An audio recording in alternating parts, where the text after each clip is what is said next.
Hello, humans. Hi. My name's Shawna Vercher. I'm a talk show host, political correspondent, mom, and activist. So I'm going to talk to you about a little bit of a lighthearted topic this evening. I'm going to make my case for why you should help me to hijack Congress. Excellent. Yeah.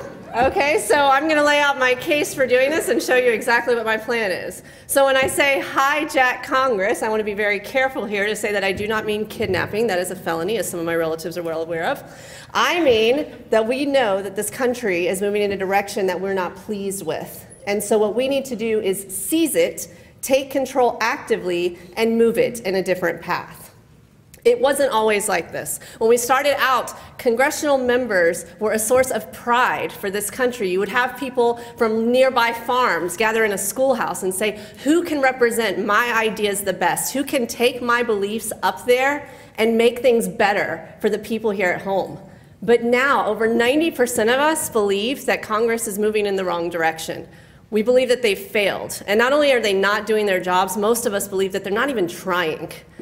Now, since when do they not represent us? Worse, when you think about Congress, think of the words on the screen: intelligence, creativity, commitment, the best that we have to offer as Americans. Do any of these words describe our members of Congress on either side of the aisle as a whole? Now, when we look at things, it's not even that we're voting for the wrong people. What's happening right now is we've got people that are doing a terrible job, and we have to keep rehiring them because no one else will apply. We've got to get more involved, or we cannot fix the system. And part of it is that Congress has become a caricature.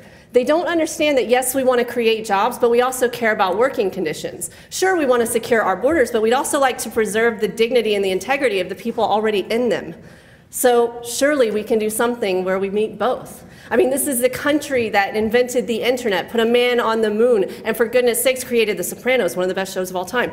This is a country that can make anything happen. Okay, so if you were going to dive in and fix this country's problems, what would you do? You'd pull out your Rolodex and say, who do I know? Let's get together and let's come up with some ideas. Let's just talk some things out, see how we would do things differently. And once you started mapping them out, you'd realize, man, there's a lot to do here. A lot of problems, a lot of intricacies. This is going to take a bit of time, and quite frankly, I might be a little bit out of my depth. That's all right. You dove in, so what would you do next?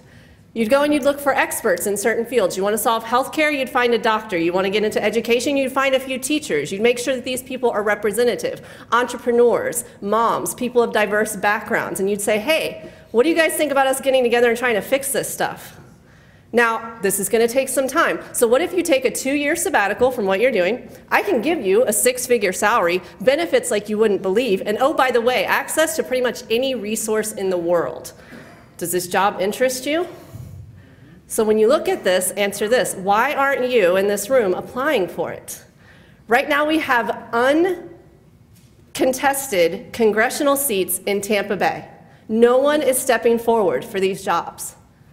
In this room, think of the brain power and what we could do if we took those seats.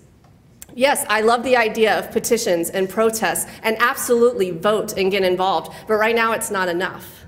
We have to infiltrate that system and take it over. They're not going to do it for us. And as long as we let them control it, they'll go ahead and take their paychecks.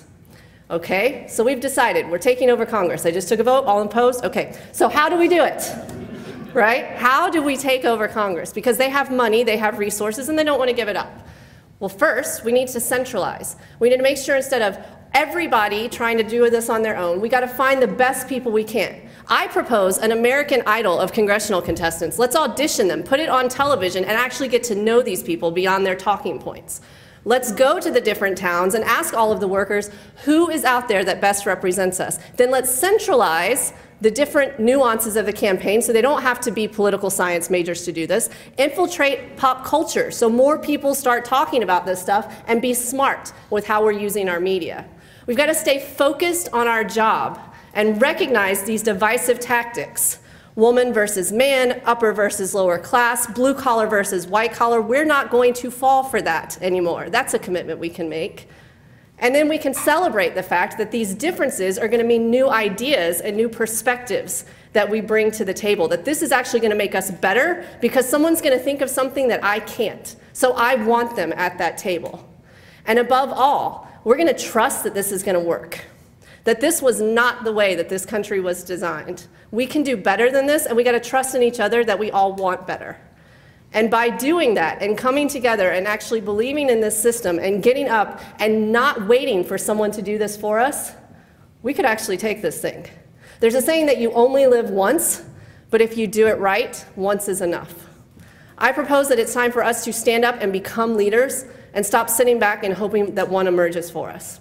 Take it over with me, and thank you for your time.